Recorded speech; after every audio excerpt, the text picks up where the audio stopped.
ఓం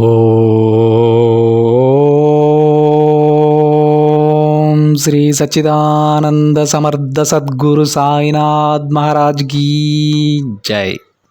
ముందుగా సాయి భక్తులందరికీ నమస్కారం అండి.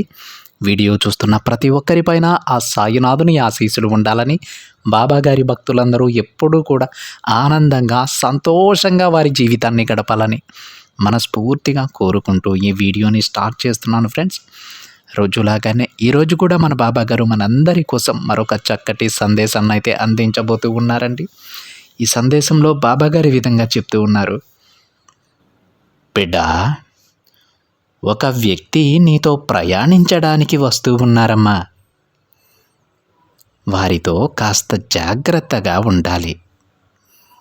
ఈ విషయం చెప్పడానికే ఈరోజు నీ ముందుకొచ్చాను తల్లి అని బాబాగారు అంటూ ఉన్నారండి. తన బిడ్డల జీవితంలోనికి ఎవరో ఒక కొత్త వ్యక్తి రాబోతూ ఉన్నారని, వారితో కాస్త జాగ్రత్తగా ఉండమని బాబాగారు తన బిడ్డలను హెచ్చరిస్తూ ఉన్నారు. ఎందుకైనా నీకే మంచిది తల్లి, నీ జాగ్రత్తలో నువ్వు ఉండు అని బాబాగారు తన బిడ్డలకు చెబుతూ ఉన్నారు. అయితే వారి బిడ్డల జీవితంలోనికి వచ్చేటువంటి ఆ వ్యక్తి ఎవరు? ఎందుకు బాబాగారు తన బిడ్డలకు ఇంత జాగ్రత్త చెబుతూ ఉన్నారు? ఇంత ముందుగా ఈ సందేశాన్ని తన బిడ్డలకు అందించబోతూ ఉన్నారు. సాక్షాత్తు ఆ తండ్రి మాటలలోనే విని తెలుసుకుందామండి. బాబాగారి విధంగా చెప్తూ ఉన్నారు.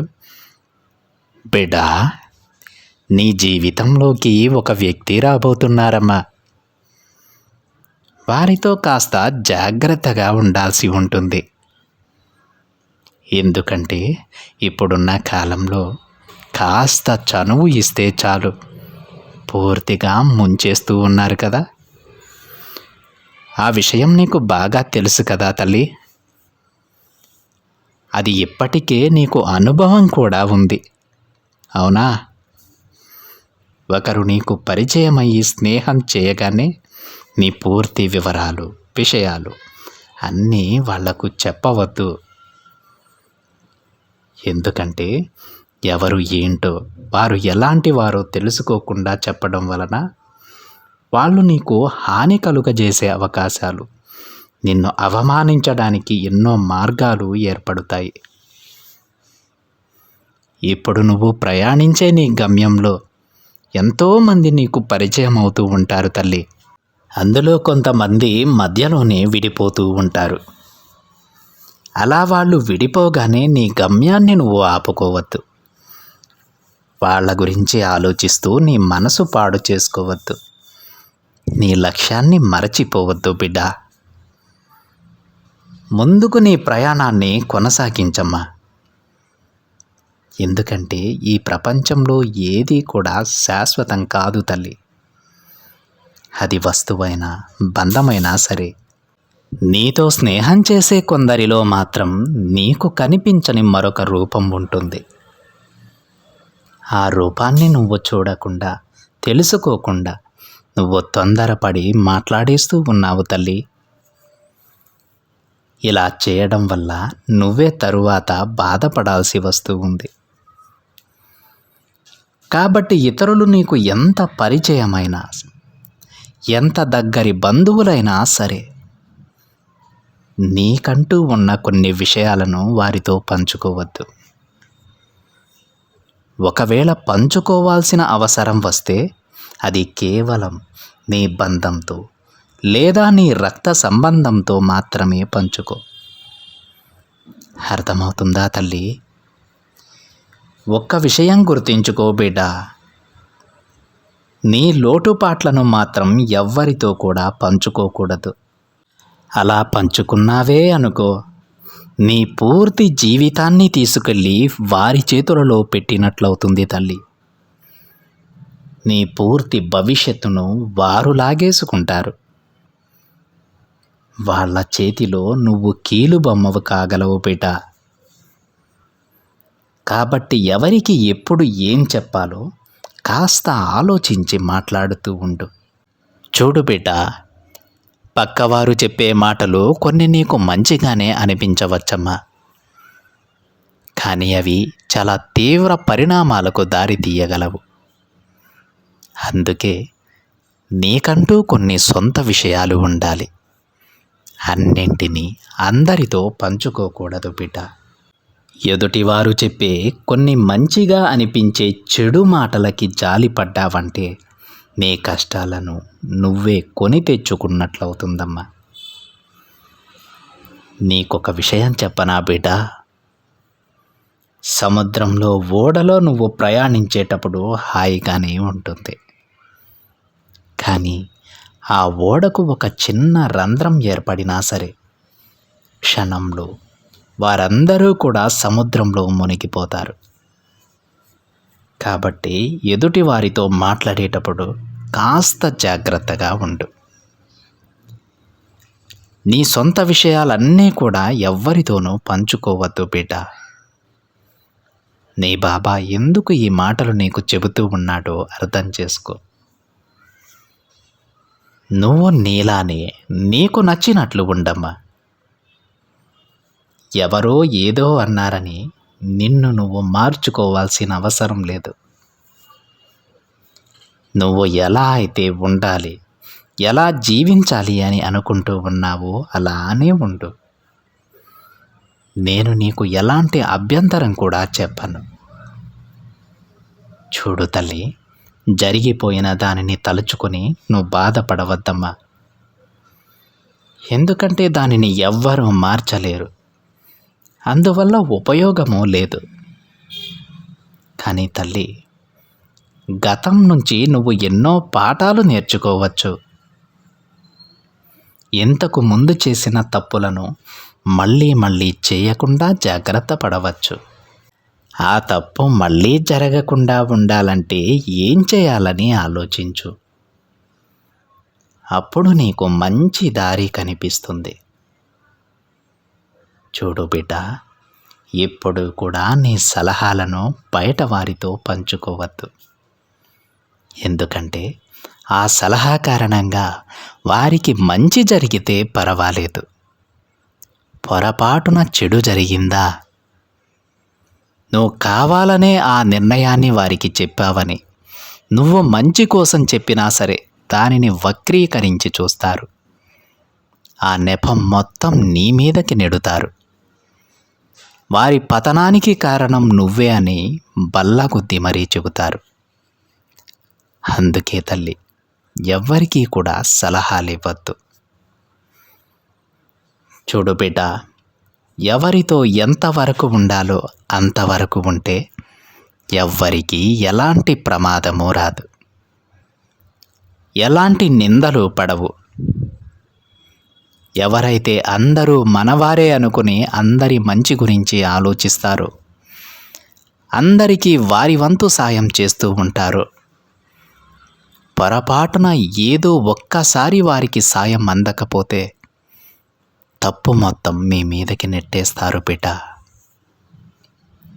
అందుకే నీ బాబా ఏం చెబుతున్నాడో ఒక్కసారి ఆలోచించమ్మా. నీకు చేతనైనంత సహాయం చేయి, కానీ దానికి ప్రతిఫలాన్ని మాత్రం ఆశించవద్దు. ప్రతిఫలం అంటే అది ధనం రూపంలోనో మరొక సాయం రూపంలోనో కాదు తల్లి. నన్ను అందరూ మంచి అనుకోవాలని నీ మనసులో నువ్వు అనుకుంటున్నావే, అది కూడా ఒక ప్రతిఫలమే. అది ఎన్నటికీ జరగదని గుర్తుపెట్టుకో. బాబా, ఏంటి మీరు ఇలా అంటూ ఉన్నారు? నన్ను ఎవ్వరూ కూడా మంచి అనుకోరా?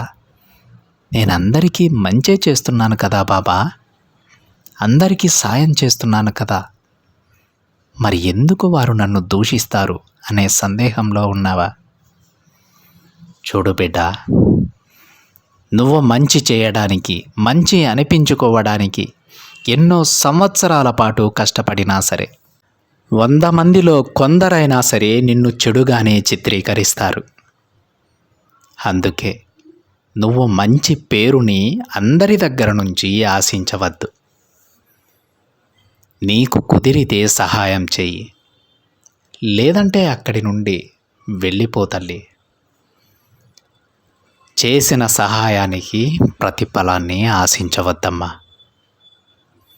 చూడు బిడ్డ, నీకు ఏ ఇబ్బంది వచ్చినా సరే, ఎంత కష్టం వచ్చినా సరే, చెప్పుకోవడానికి ఈ తండ్రి ఎప్పుడూ సిద్ధంగానే ఉంటాడు. నువ్వు చెప్పే ప్రతి మాట నేను వింటానమ్మా. అందుకే నీకు మళ్ళీ మళ్ళీ చెబుతూ ఉన్నాను తల్లి, నీ విషయాలను పరులతో పంచుకోవద్దు. ఏ మాట అయినా సరే ఈ బాబాకి చెప్పు. నీకు ఏది కావాలన్నా సరే నన్ను అడుగు బిడ్డ, అన్నీ నేను ప్రసాదిస్తాను. మరొక ముఖ్యమైన విషయం బిడ్డ, నువ్వు ఏదైనా పనిని చేయదలిస్తే, ఏదైనా వ్యాపారాన్ని ప్రారంభించదలిస్తే, లేదంటే ఉన్నత చదువుల కోసం చదవదలిస్తే నీ నిర్ణయాన్ని పక్కవారితో పంచుకోవద్దు. ఎందుకంటే వారు నీ ఎదుగుదలకు అడ్డుపడే అవకాశం ఉందమ్మా. దానిలో లాభం రాదు. ఆ చదువు చదవడం దేనికి పనికిరాదు. అలాగే ఈ పని చేస్తే నువ్వు నష్టపోతావు. ఇవన్నీ చెప్పి నీ మనసులో మొదటి నుంచే వ్యతిరేకమైన ఆలోచనలను నింపి నిన్ను అక్కడే ఉండిపోయేలా చేస్తారు. ఎందుకంటే వారికి నువ్వు ఎదగడం ఇష్టం లేదు.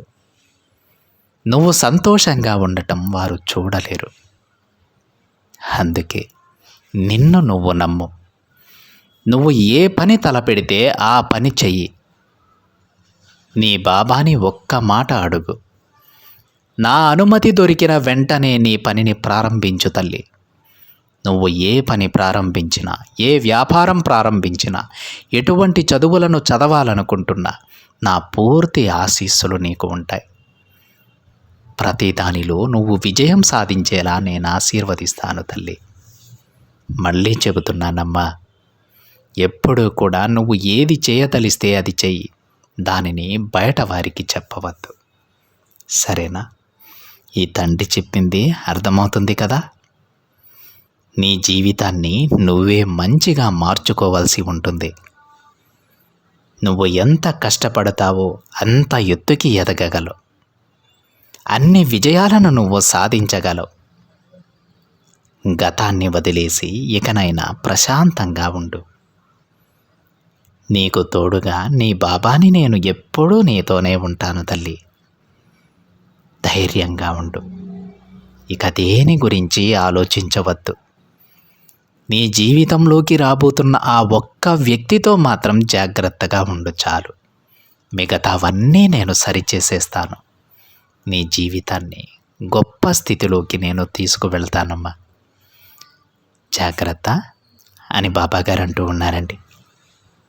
ఈరోజు బాబాగారు తన బిడ్డల జీవితంలో ఏం జరుగుతుందో, వారి జీవితాన్ని ఎలా బాబాగారు ఉద్ధరించబోతూ ఉన్నారు, బాబాగారి ఆశీస్సులు తన బిడ్డలకి ఏ విధంగా అందించబోతూ ఉన్నారు, చాలా బాగా చెప్పారండి బాబాగారు. బాబాగారు చెప్పేదంటే, బాబాగారి బిడ్డలు ఏదైనా సాధించగలరని బాబాగారు అంటారు. కానీ మనపైన మనకే నమ్మకం ఉండదు. ఈ పని నేను చేయగలనా, ఈ వ్యాపారంలో నాకు నష్టం వస్తే ఏంటి పరిస్థితి, ఈ చదువు నేను చదవగలననేటువంటి సందేహం మనపైన మనకే ఉంటుంది.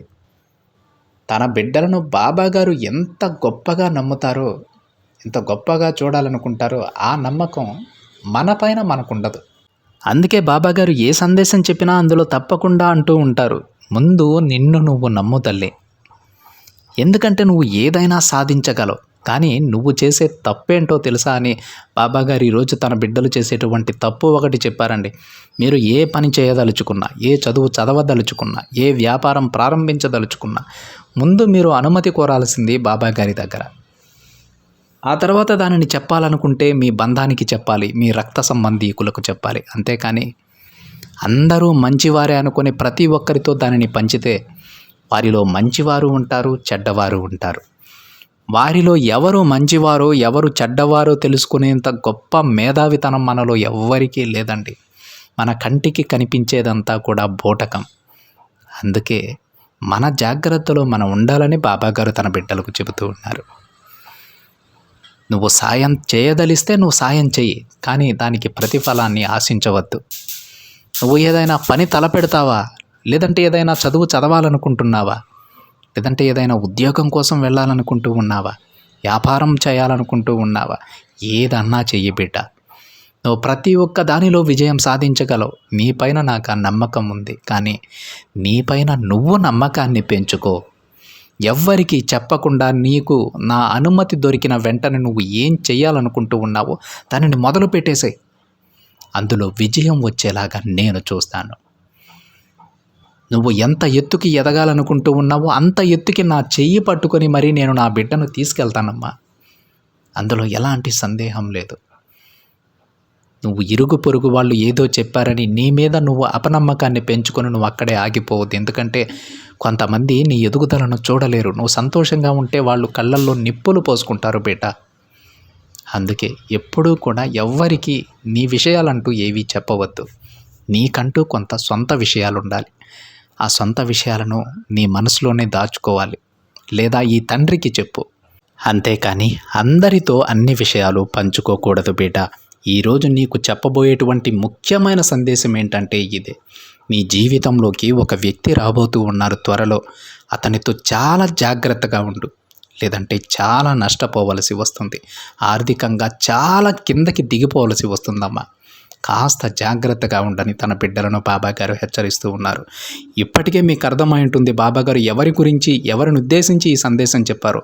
మీ జీవితంలోనికి అలాంటి వ్యక్తి రాబోతూ ఉంటే మాత్రం అనుమానించమని బాబాగారు చెప్పడం లేదంటే మీ జాగ్రత్తలో మీరుండమని బాబాగారు చెబుతూ ఉన్నారు. అంటే ఆచితూచి ఆలోచించి ఒక నిర్ణయం తీసుకోవాలని, అంతేకాని ఎవరో ఏదో చెప్పారని గుడ్డిగా నిర్ణయం తీసుకోకూడదని. మీకేదైనా పని చేయదలిస్తే నా అనుమతి తీసుకోండి, నన్ను అడగండి. మీకేదైనా సందేహం ఉంటే నేను మీకు సరైన మార్గాన్ని చూపిస్తాను. ఆ పనిని ఎప్పుడు ప్రారంభించాలో నేను చెబుతాను. నా అనుమతి దొరికితే వెంటనే మీరు అనుకున్న పనిని మొదలు పెట్టండి అని బాబాగారు తన బిడ్డలకు చెబుతూ ఉన్నారు. అయితే ఈ సందేశంలో బాబాగారు ఎవరిని ఉద్దేశించి చెప్పారో ప్రతి ఒక్కరికి అర్థమయ్యే ఉంటుంది. ఒకవేళ బాబాగారు చెప్పినటువంటి సందర్భం మీ జీవితంలో కనుక ఉంటే మీరు కాస్త జాగ్రత్తగా ఉండాలి. బాబాగారు ఏది చెప్పినా సరే మన మంచికే చెబుతారండి. బాబాగారి మాటలను అంత తేలికగా కొట్టిపారేయొద్దు. మనం ఏది కోరితే అది బాబాగారు ప్రసాదిస్తారు. ఆ తండ్రి పైన పూర్తి విశ్వాసాన్ని ఉంచండి. ఇప్పటి వరకు ఎంత నమ్మారో బాబాగారిని, ఎంత భక్తి శ్రద్ధలతో పూజించారో అంతకు రెట్టింపు భక్తి శ్రద్ధలను బాబాగారిపై చూపండి. ఆ తండ్రికి ఇంకా దగ్గర కండి. మీరు కోరిన ప్రతి కోరికను నెరవేర్చుకోండి. ఇది ఫ్రెండ్స్ ఈరోజు బాబాగారి సందేశం కనుక మీకు నచ్చినట్లయితే ఒక చిన్న లైక్ చేయండి ఫ్రెండ్స్. మరింతమంది మన బాబాగారి భక్తులకైతే ఈ సందేశాన్ని షేర్ చేయండి. మొదటిసారిగా ఛానల్ని చూస్తున్న వాళ్ళైతే తప్పకుండా సబ్స్క్రైబ్ చేసుకొని పక్కనే ఉన్న బెల్ ఐకాన్ని యాక్టివేట్ చేయండి. మరొక బాబాగారి సందేశంతో మరొక వీడియోలో కలుద్దాం. అంతవరకు ఓం సాయిరామ్.